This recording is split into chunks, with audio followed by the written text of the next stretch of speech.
Hey, my friends, we will be right back to the show. But I have a question for you. Are you struggling with the impact of childhood trauma?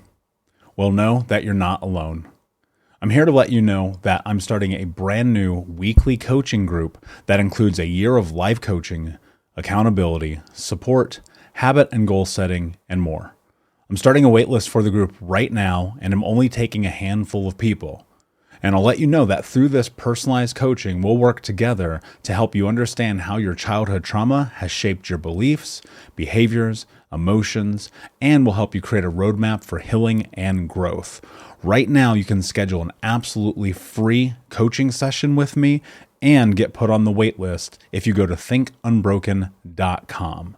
My friends, it's your time to turn your trauma into triumph, breakdowns into breakthroughs, and become the hero of your own story. And I'm here to support you in doing that. Just go to thinkunbroken.com to register for a free coaching call with me and to get put on the wait list for the brand new weekly coaching program. Hey, my friends, we will be right back to the show. But I have a question for you. Are you struggling with the impact of childhood trauma? Well, know that you're not alone. I'm here to let you know that I'm starting a brand new weekly coaching group that includes a year of life coaching, accountability, support, habit and goal setting, and more. I'm starting a waitlist for the group right now, and I'm only taking a handful of people. And I'll let you know that through this personalized coaching, we'll work together to help you understand how your childhood trauma has shaped your beliefs, behaviors, emotions, and will help you create a roadmap for healing and growth. Right now, you can schedule an absolutely free coaching session with me and get put on the wait list if you go to thinkunbroken.com. My friends, it's your time to turn your trauma into triumph, breakdowns into breakthroughs, and become the hero of your own story. And I'm here to support you in doing that. Just go to thinkunbroken.com to register for a free coaching call with me and to get put on the wait list for the brand new weekly coaching program. We'll be right back to the show. But before we do, I want to tell you about today's sponsor, factormeals.com, where if you go to factormeals.com/unbroken50 and use the code unbroken50, you can get 50% off your first order. That's factormeals.com/unbroken50. If you're like me and you are a person who is busy trying to create a life, heal, work on their health, wealth, and relationships, and not to mention deal with the day-to-days of normal life, you do not have time to be going to the grocery store and trying to figure out what you're going to cook every single day of the week. In fact, one time I did the math and I realized I was spending over 15 hours a week at the grocery store and cooking. When I added Factor, I got to use that time for myself, for my family, for my friends, for my community, and for my business. And so if you're in the place where you need some more support in the kitchen, head to factormeals.com/unbroken50 and use the code unbroken50 to get 50% off. Hey, my friends, we will be right back to the show. But I have a question for you. Are you struggling with the impact of childhood trauma? Well, know that you're not alone.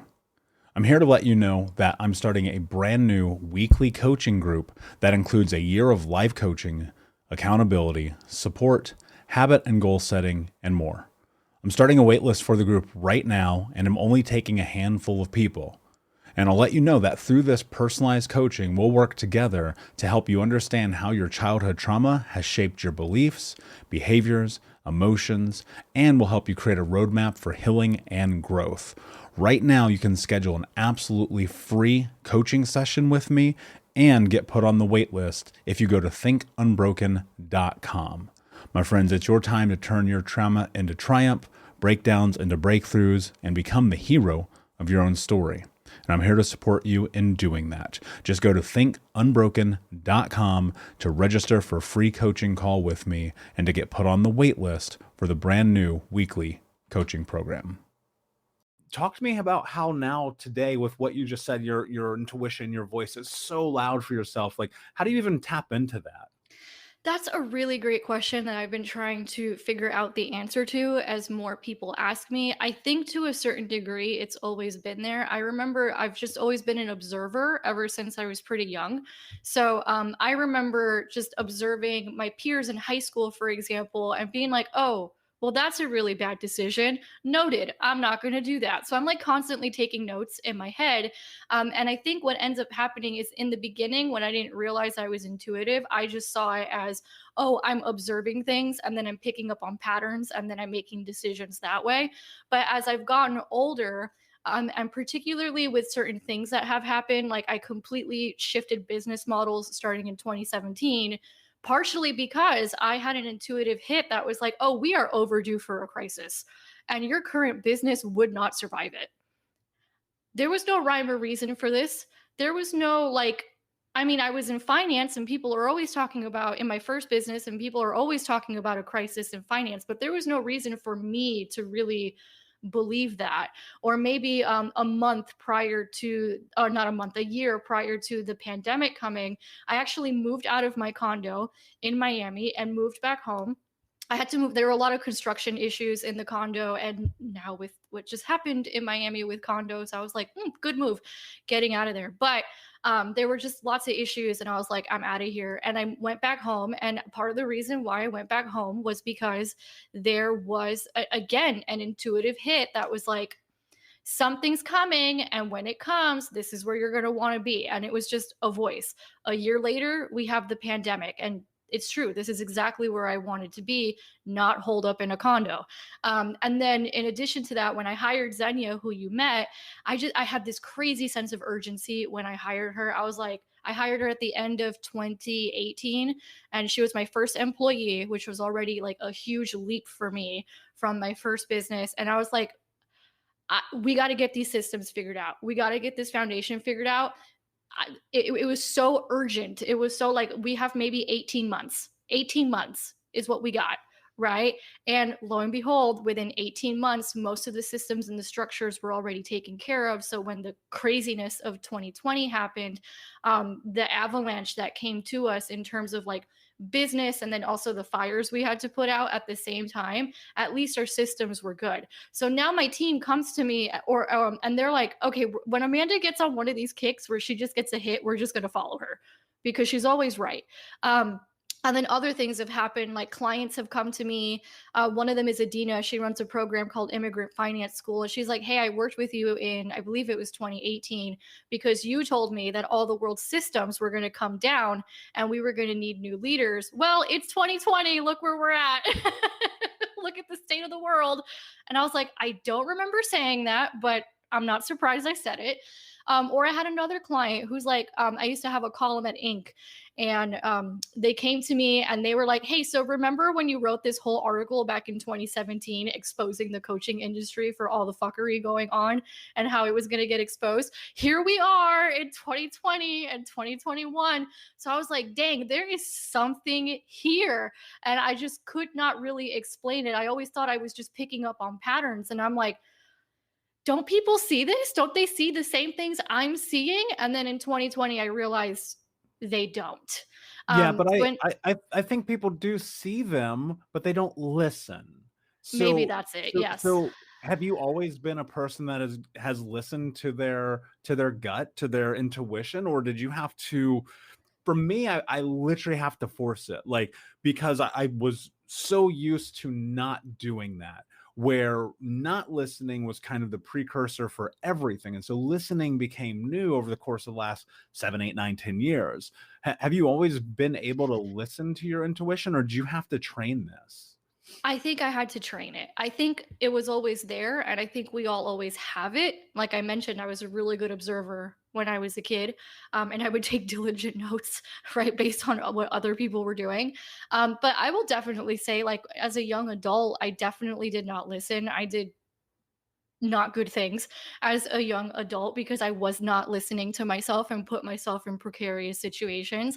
But I will say, I think my saving grace in a weird way is I got my dark night of the soul a little early in life. I was 21.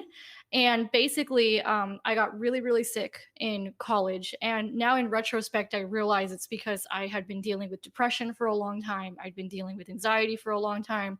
I was angry over a lot of things that had happened in my life. I was also dealing with grief and loss of a family member. And I was not paying attention to any of that. I was just ignoring it, still high functioning, still doing whatever. And then shortly after turning 21, I got really, really sick. And it was to the point where I had to take a medical leave of absence from school. So I actually did half of my senior year of college from bed at home on a medical leave of absence. And when that happened, it started triggering a lot of panic attacks, like a lot. Like I was terrified of just going to sleep at night and even putting my head down, because that's when the attacks would start. And it was to the point when I did go back to school, because I had to go back at some point and finish off my last semester. The only way I could finish was with anxiety medication. I couldn't get through. And then that set me off on a journey to kind of figure out what the hell was going on. Like, why am I feeling this way? Why has no one taught me how to deal with my emotions? What is going on here? And then that led me toward a path of, personal development, yoga, meditation, I think has been the big thing for learning how to listen to myself. And I started doing that about 10 years ago, because I was just trying to find anything to help me deal with my anxiety. And the other part of it was my whole first business started as a result of that too. Everybody knows the part, or if you know who I am, everybody knows the part where it's like, oh, Amanda graduated from college and couldn't find a job for 6 months and started freelance writing and talking about money. The part they don't know about, because I didn't realize the connection to it, was the year and a half prior where I was struggling with panic attacks. The panic attacks actually triggered me trying to go find solutions, of which one of them turned into a business. One of them turned into just trying to heal myself any way that I could. Meditation came through that. And then through meditation, it's just learning how to listen to yourself. And I think when you have a lot of practice at it, there's a knowing that kind of comes with it, and you know what it sounds like, and you know what it feels like. Over time, I just trusted it. And the other thing is, maybe in the beginning, it wasn't in the first few years, maybe I didn't trust it as much. I was still very scared. But then when I was 28 years old, a good friend of mine from college passed away really unexpectedly. And he was only a few years older than me. So I was 28, he must have been 32, just dead, like just gone. And I still don't even really know what happened. I think it was a work accident. And I just had this moment where I was like, holy shit, you're going to die someday. Like, we're all going to die someday. And I don't mean to like get morbid, but it's more like that urgency came in of, you have to listen to this voice. You have to at least try. Like, if this voice is telling you to go blow up this business or help people in this way or take this risk or travel there, you have to follow it, because you're going to die someday. We'll be right back to the show, my friend, but I wanted to let you know about our brand new podcast community for Think Unbroken Podcast. I know that for so many trauma survivors like myself, for the longest time, I felt alone, like nobody got it, nobody understood, and that I was just going to have to figure this out on my own. But that's not true. And the reason why we created our brand new Think Unbroken Academy podcast community is so that we can bring all the members of the Unbroken Nation together in a place where we can learn, grow, heal, change, and transform our trauma into triumph. I would love to have you come and be a part of the brand new community. Just check out thinkunbrokenacademy.com or click the link in the podcast description. And I cannot wait to see you there, my friend. Again, just head over to thinkunbrokenacademy.com. And until then, be unbroken. How do you start to step through to make that pendulum swing, to go from I'm blaming the world to recognizing that through my actions, I can create the life that I want to have? Yeah, so this is an interesting thought process, and because it's something that I've actually been processing for myself for the last couple of days. I'm going through a bit of a journey right now in terms of redefining some things. And I think the first thing for me is I don't get to say out loud that anything is anyone else's fault. So part of it is, I think oftentimes we feel like we have to make this massive change internally for anything else to occur. And I think sometimes we do just have to walk ourselves through it step by step. Whereas even if I think cognitively, oh, this happened because, and it's this person's fault, I don't get to say it. I don't get to open my mouth. So my brain does not get to hear my voice say that there's anything to blame anyone else for. So that's kind of a first step in that it's a really practical thing, right? That you can do, because your words carry massive power in your brain. And so that's a first step, is I just don't get to say it out loud. Now, the second step is I have to squash it fast when I think it, right? So, one of the ways that people do end up with a lot of blame is they dwell. They dwell on things. And the more that you dwell on it, the more power you give it in your thought process. And so for me, I have to, the second I identify anything, and look, as a business owner, it's so super simple to blame a lot of things going on in the world right now, and I won't go into them. It would be really easy. And everyone around us is like, oh yeah, no, this is why this, and this is why. Okay, you know what? I don't get to. I get to figure out solutions. So what I look at is, number one, I squash the thought as soon as I have it. Number two, it doesn't get to come out of my mouth. But number three is, anytime there is something that we want to blame someone else for, it's because we have not yet come up with the solution on how to solve that problem for ourselves. So if we can flip the script and go, okay, if I don't get to blame anyone else, it's me. If I'm the issue, guess what? I'm also the solution. I get to solve this problem. And so when we go into that thought process, then we always have something more to solve. And when it comes to this thing of, what's good enough, right? This is what I've been processing the last couple of days. So in fact, I was just telling someone this story yesterday. My husband and I, when we first met in Florida, it was literally our second date. We walked on the beach for 4 hours. We were engaged in 5 weeks, married in less than 6 months. And honestly, if he would have asked me on that second date, I would have said yes. But we spent 4 hours walking on the beach, dreaming our life together. We talked about kids and houses and cars and all of these different things, vacations, the kind of stuff that you get excited about. And what's interesting is today, 24 years later, we live every single one of the things that we discussed, all of them. It is our life. And yet I want more. I want more. It's not good. It's good, but it's not good enough, because now that I am where I am, my responsibilities have changed. I know that I have to serve more people. I know that I have to give more. I know that I have to be more. And in order to do all of the things I need to do, I've got to have more. And so this whole thing of, when is it good enough? When is it good enough? It never should be. Because if it is, then we're not growing. And if we get to this point where everything is, now that doesn't mean don't be content in the moment that you're in. And this is something that I struggle with, because I'm so goal driven that I always want to move forward.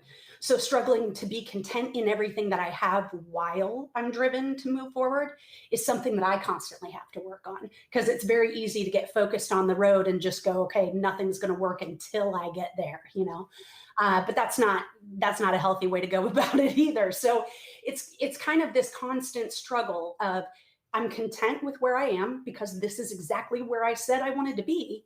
But now I know this isn't the destination. This was like a stopping point along the way. Yeah, I love that. And I totally relate. As a person who is so incredibly goal-oriented and looks at life from a perspective of momentum and really needing to understand the way that momentum plays a role in your life, i.e., the faster you go, the faster things start to happen, and get into this place where I watch my life evolve and change because of the choices that I make. I'm in alignment with you entirely, but it's so difficult, right? When you sit down and you go, okay, I want to have this, people lose sight of the ability that they have to create the life that they want to have. And I often, I've said this many times, I believe that we live in the Matrix. Are we in a simulation? No, probably not. But we are in this wonderful place in the world where now, better than ever, we have the ability to create the framework of the life that we want. And it's literally at our fingertips. And I look at the last 18 months of my life and I go, these are the best 18 months I've ever had. And the next 18 will be better than these, and so on and so forth, because I'm always thinking about what's next. And that comes from being able to tap into my intention. And I hear you very much as a person, and from knowing you as this person who's able to not only tap into their intuition, but bring it to fruition. But that starts so much with listening to yourself. Has that always been something that you've been able to do? What was that been like? Because I know when I started like really getting serious about my journey to speak about Think Unbroken and step into this, I was like, okay, this is terrifying, but I'm going to do it. And every time I stepped further into my intuition and my gut, I just kept being able to prove myself right. What has that journey been like for you? So it's an interesting journey for me in that I think I am very intuitive, generally speaking. So I know what my intuition is. At the same time, I love to serve people. And so I often, in terms of finding my own voice, stepping into my own intuition and things of that nature, I have let that take a back seat to all of the things that I do because someone asked me to. And so a big part of that journey for me, and this has really only happened somewhat recently, is learning how to trust myself enough to say no. And I think this is probably harder for women, generally speaking, than it is for men. And especially when you're a mom and you're a wife and you've got all these demands on your time. But understanding who I am and what I'm capable of is something that I've stepped into fully now. But I think for a long time, there's a little bit of guilt that goes along with that, right? Like if and I'm going to say this specifically to women that are listening to this, because somebody really needs to hear it. As a mom, especially, we are made to feel guilty for starting our own business, for not being there with our kids every minute of the day when they're little, for taking them to daycare, for you name it. There's like all of these kind of things that people associate with that. And what I want to say is you get to prioritize you. Just because you're a mom or a wife does not mean that you have to step back and take a back seat. You don't have to wait 18 or 20 years until your kids are grown to do the things that you are supposed to do. And so for me, where that really came into play is that when I started the catering company, I was 6 months pregnant with my youngest son, and my husband was in Iraq. Okay. So I had 2 boys at home. He was deployed. I was 6 months pregnant with my youngest son, no experience in the food industry. Just like it's when people say, when's the right time to start a business? Let me tell you, I picked the perfect time. And the reality is there never is a perfect time. But there were people who gave me a hard time about like, is this really what your kids need from you right now? Well, you know what? Yeah, it was what they needed, because they needed to watch me do the thing that I wanted to do because I was passionate about doing it, because I knew I was supposed to. I knew I was supposed to. And so there was no question in my mind that I needed to move forward with it. And I think prior to that time, I might have let some of those outside voices steer me in a different direction. But I'm going to tell you, I was so crystal clear on what needed to happen at that point in my life that you could not have told me anything different. And in fact, so much that when I got the idea for that company, because initially I'd been in banking for a while and I could not stand the thought of going back to a desk job, right? It's not me. I like to move. I like to be around people, and sitting in front of a computer all day is not my gig. And so I was cooking for people because I enjoyed it. My husband was deployed. I was trying to keep my mind occupied, right? And we had a fight over the phone about me spending the money he was making overseas, providing meals for other families. And, so I had this idea that I could start this meal service, right? Clearly, if people called me all the time because someone just had a baby or was in the hospital and needed some food, it's because there wasn't a service that was doing that for people. So that's where the concept came from. And I just knew that I could make something work. I had no idea what it was going to be at that time. I mean, it's turned into this massive company and thousands of employees over the years and, all of these other things. But at the time, it was literally just a way so that I could stay home with the kids and not go back to a desk job. And my youngest son, his playpen was literally in my commercial kitchen, to give you an idea. So when I called my husband and said, hey, I've got this idea, this is what I think I can do with this, he said, okay. And like, for anybody who knows us, I'm the crazy idea person. He's the no man. Like, that's his job, is he's very supportive, but we have two very different risk tolerances. And so when he said, okay, I hung up on him, and he was in Iraq. And yeah, there had been times where we had been on the phone and a bomb went off while we were talking. So, maybe not the best thing in the world to do. But I also knew in that moment that the second he said, okay, figure it out, if I stayed on the phone with him, if I gave him any more time to talk, he would have talked himself out of the okay. So I needed to take the affirmation that I had at that moment and go with it. And 3 weeks later, we were knocking bricks out of the garage to turn it into a commercial kitchen, right? So when that intuition hits and you know that you need to move with something, it's important that you move fast before you have time to backtrack, before someone else gets in your head, and that's how that whole thing went down. But there were people who did think, this is not what your boys need from you right now. Well, yeah, it was exactly what they needed from me at that moment. And over the years, now my older boys, they saw the struggles of that time because they were 10 and 7, right? So they remember how tired I was sometimes, and they remember some of the growing pains and all of that.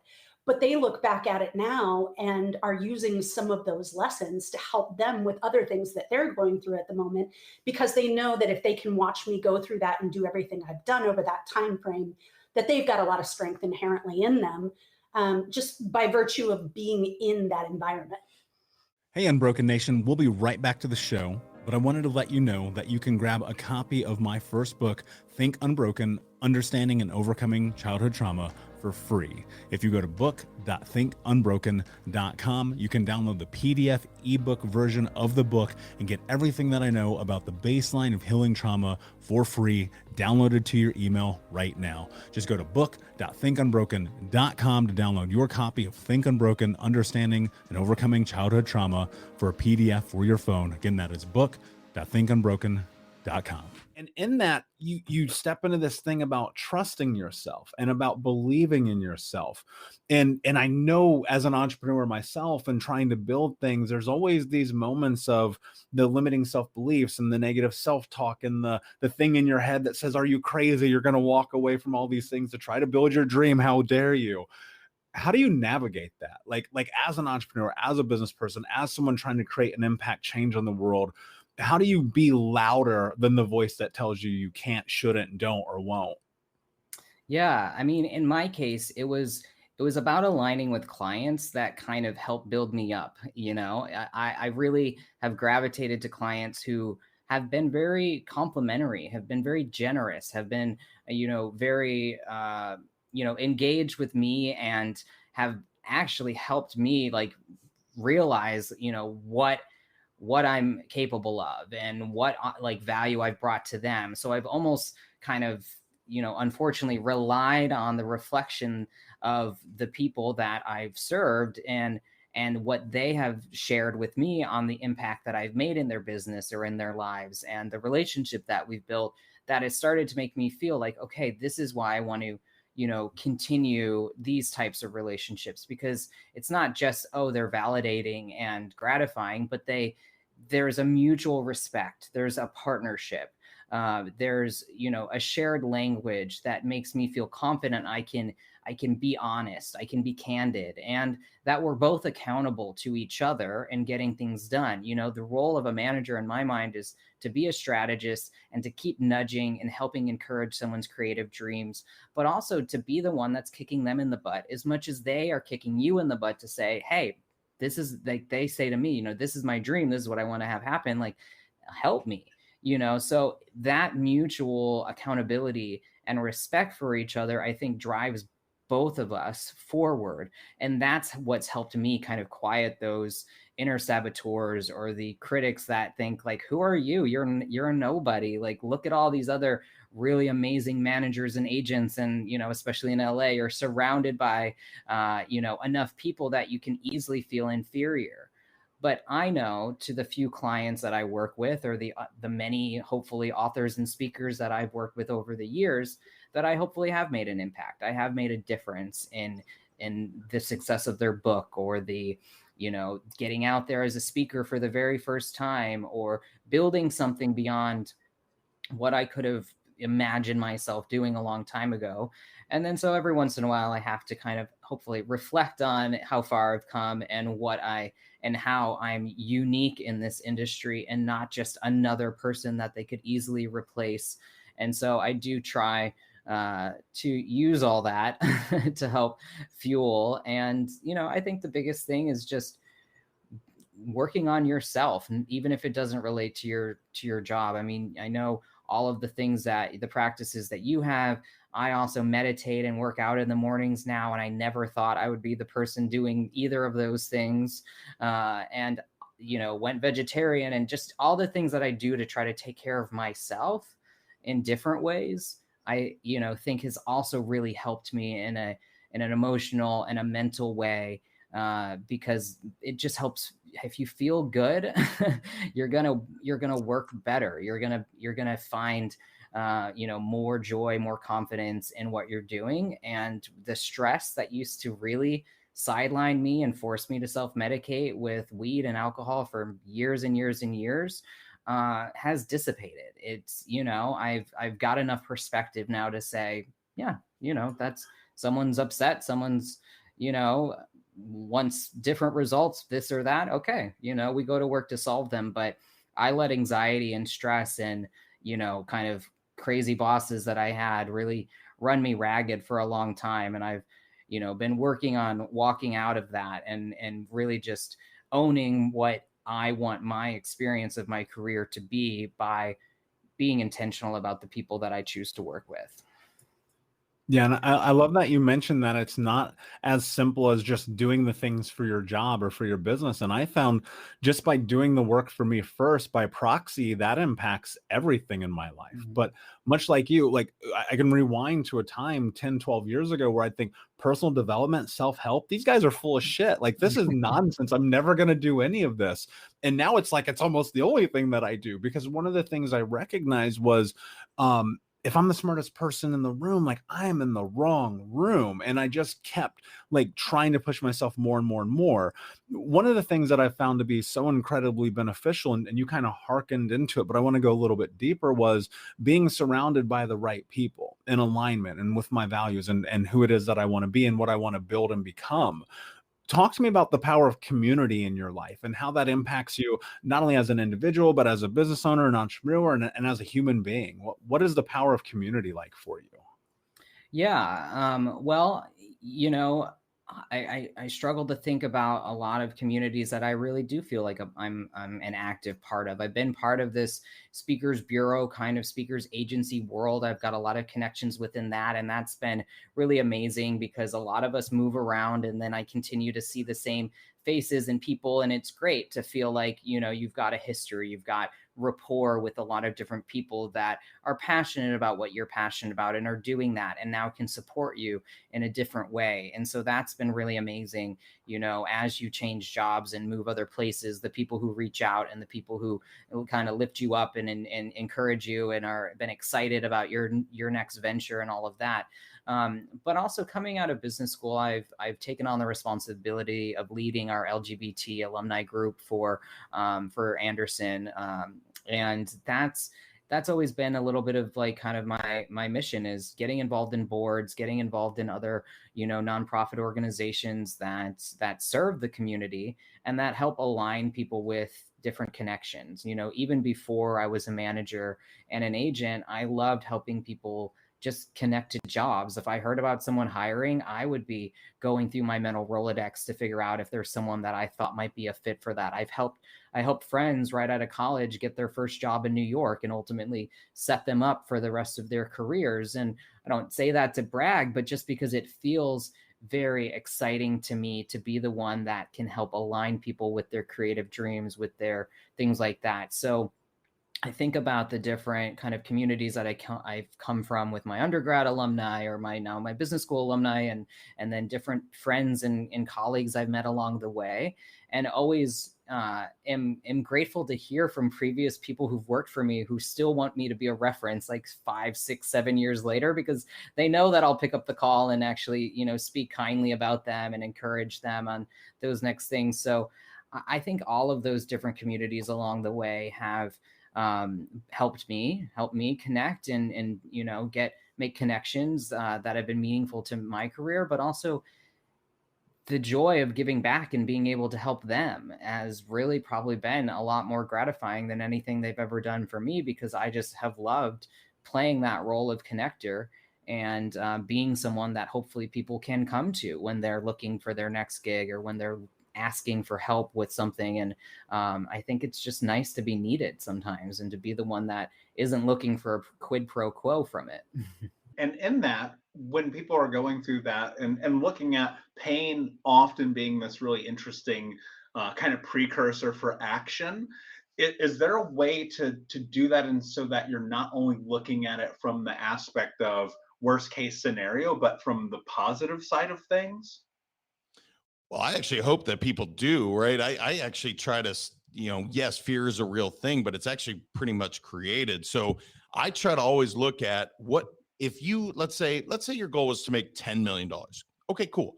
Why is that important to Michael? And Michael would say, because then I can buy a nicer home, I can provide X, whatever the answer is. Okay, cool. Now you've at least associated something positive or something meaningful behind making this amount. To answer your question, can you? Absolutely. That's probably the biggest thing I do when it comes to mindset. Why do we focus on the negative? So if you believe in the power of attraction, whether that's energy, the law of attraction, if you believe that everything you focus on, actually you are able to manifest, which I truly do believe, then if you're focusing on negative, that will continue to come with you. And when I work with athletes, I see it every single day, because when they are focused on what they don't want, guess what comes immediately? The thing that they don't want. But when they start to focus on what I really want, something positive, something maybe they don't even think they can obtain, it's amazing how the world just starts to open up for you. So sometimes I've had people be like, well, that's a little woo-woo. Cool. It could be, but guess what? If it works, do you care? No? Okay, cool. Are you willing to try? Yep. All right, let's give it a shot. So it's just amazing to me when you put it out there. And that's why I have every client I ever work with write down their goals. Then we verbalize it out to the world. And then we're willing to share it, because then the universe, God, energy, whatever you want to believe in, I really don't care what you call it, it starts to provide for you. So that's probably just one small shift that we can all make, is focusing on something positive rather than something that probably won't even happen unless you put it out into the world. Yeah, it's the old adage where attention goes, energy follows. And I've seen it play out in my life so many times where, sometimes I do stuff that's like literally I look at it, JM, I go, that's insane. Like I got Grant Cardone to invest $10,000 into my business. Like that's insane. Like nobody does that. People are normally giving Grant Cardone their money. You know what I mean? I've spoken on stage in front of 10,000 people. I've traveled the world and back again. I'm just a kid from the hood who was homeless, but I made a decision and I put it in the world, and I closed my eyes and I visualized it and I put it out there. And it's so funny to me when you sit down and you write your goals every day. And I've said this ad nauseum on this show, but hopefully people are really starting to understand it, that when you do that, your energy goes there, because it's that center of your mind. It's where you go. But I think so many times in life, people are just so focused and consumed on winning and the result and wanting the end of it. They're just like, I just want that thing. But I don't know that winning is about the result. And I know you feel the same. Talk to me about why winning is a mindset and why that matters so much. Yeah, brother. I mean, winning 100% is all about the process. Talk to anybody that's ever succeeded to any level, whether it's in business or in sport. They will tell you it is the process. You can listen to Michael Jordan, Kobe Bryant, LeBron James. They all talk about the process. So to think about, okay, for them, it's the NBA championship. That's a big goal. That's a big thing to try and accomplish today. So why would you put your focus and energy on that? What you would break it down to is, okay, that might be the end result, but what I have to do today is I need to go work out X amount of time. I need to take care of my body. I need to, read I need to work out, whatever it is. And you start to do that every single day. And then you fall in love with the process, because getting just a little bit better. And you've heard people say, I just want to get 1% better every single day. Just that goal alone, just by saying, you know what, I just want to get a little bit better today. What's amazing is whatever that end result is, it's going to be far more fulfilling if you just follow this process on a daily basis. So it is that trick that everyone does. And you mentioned Grant Cardone. Again, he is a guy that has pretty audacious goals, and he just goes to work, puts his head down, goes to work. And so it's one of those things, man. It's like, don't worry about what's down the line. And I have a saying that I use with all my clients: past is pain, future is anxiety, present is everything. Because I can't do anything about the past. That doesn't mean all my stuff in the past is negative.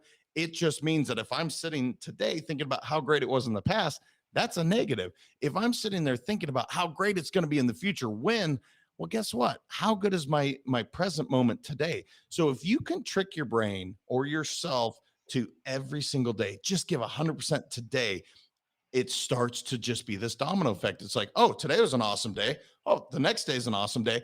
And then when you keep just adding it up, it's like, holy cow, look what you can accomplish.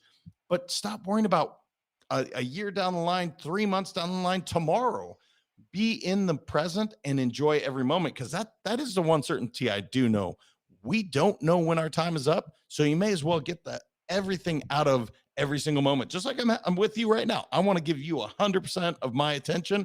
And then when I'm done with this, I will go give 100% to whatever my next project is. But right now, I'm going to give everything and receive everything back from you. And it's going to be amazing. We'll be right back to the show, my friend, but I wanted to let you know about our brand new podcast community for Think Unbroken Podcast. I know that for so many trauma survivors like myself, for the longest time, I felt alone, like nobody got it, nobody understood, and that I was just going to have to figure this out on my own.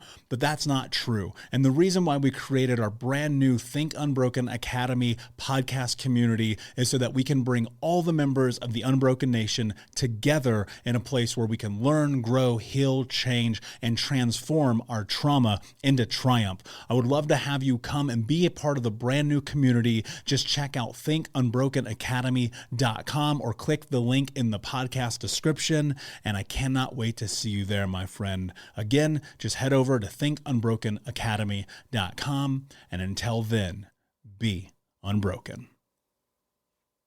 Thank you so much for listening to Think Unbroken. Please share this episode with someone who could use it and help us move forward in our mission of ending generational trauma in our lifetime. And if you would, please take 5 seconds to pop on iTunes or Spotify, hit that 5-star, leave a review, and you can also reach out to us on social at Michael Unbroken or at Think Unbroken. And of course, you can check out our YouTube channel at Think Unbroken. Thank you for being a part of Unbroken Nation, my friends, and until next time, be unbroken.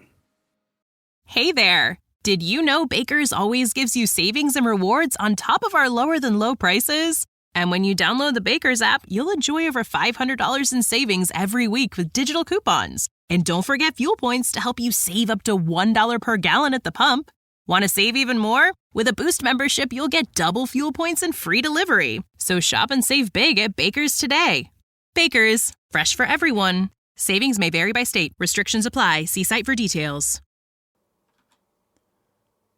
Hey, my friends, we will be right back to the show. But I have a question for you. Are you struggling with the impact of childhood trauma? Well, know that you're not alone.